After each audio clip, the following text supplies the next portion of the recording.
inaapakan, niloloko, ginagagong tao. Hindi tayo papayag na tinatarantado na lang tayo ng ilang mga negosyante para sa sarili nilang interes. Pilipinas, tinarantado ka.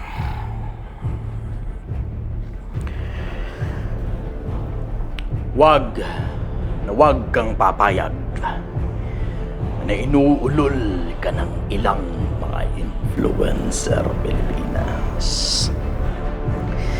Para sa kapangyarihan, para sa pera, para sa kasikatan. Merong mga ilang negosyante na hindi baling manloko ng kapwa-tao para sa pampersonal nilang gusto. Pilipinas, pinagplanuhan ka ng isang mayaman at isang mahirap para lokohin ka. Pilipinas, hindi ko matiis. Pakinggan niyo ako, Pilipinas. Ako na mismo gagawa ng paraan. Babawi tayo.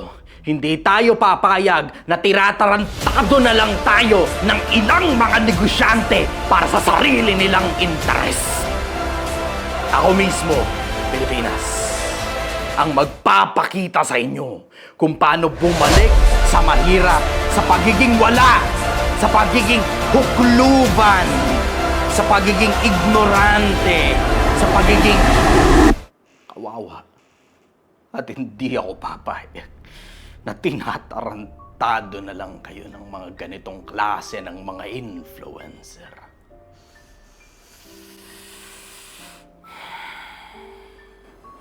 Pakinggan ninyo ako, Pilipinas.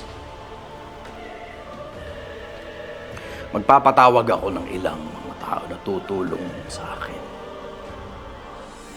At ako mismo ang magpapakita sa inyo ng daan papunta sa pag-asenso, papunta sa pagyaman, papunta sa karangyaan ng walang inaapakan, niloloko, ginagagong tao.